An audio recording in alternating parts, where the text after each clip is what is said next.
The big provincial political story this week has been the rise of John Horgan as the new leader of the opposition in the legislature in Victoria. John Horgan is a Vancouver Island MLA, a veteran who was first elected in 2005, but he was also very active in the NDP government of the 1990s. He was chief of staff to Dan Miller, who was one of the more conservative NDP cabinet ministers, was a forests minister and held other portfolios, employment and investment. And then eventually Dan Miller became premier. Not for very long, he was an interim premier.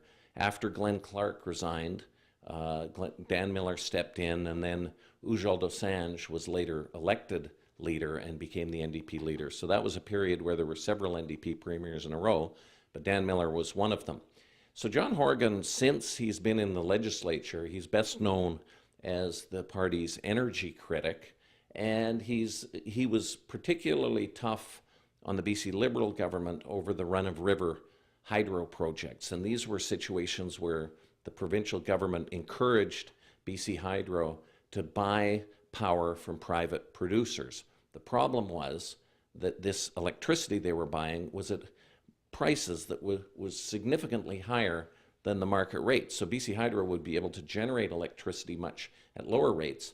It happened because Gordon Campbell, the premier of the day, was really keen to have renewable power and reduce the greenhouse gas emissions. So they would divert rivers or kind of take smaller rivers and creeks and generate electricity from private companies that would then be paid high prices quite often over long-term contracts. So it's a complicated file, and John Horgan's a very intelligent man who has wrapped his mind around complicated issues. At one time, he was getting quite concerned about higher gas prices. That actually caused concern among some environmentalists who actually welcome higher gas prices because that will reduce the amount of driving, and then that will reduce greenhouse gas emissions and other pollutants going into the air. John Horgan ran for leader in 2011, losing to Adrian Dix. He came third behind Adrian Dix and Mike Farnworth, who was the MLA for Port Coquitlam.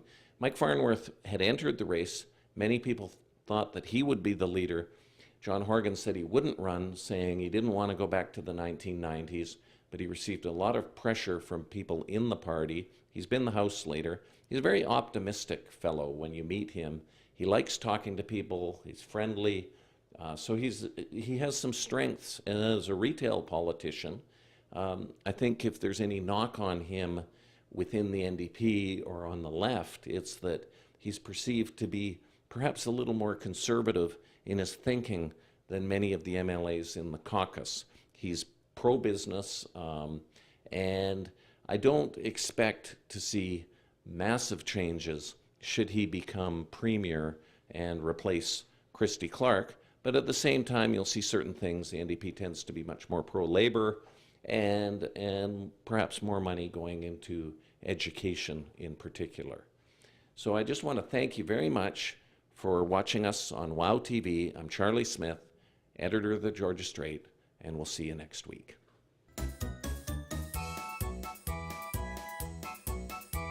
感谢收看今天的大温故事，我们下期再见。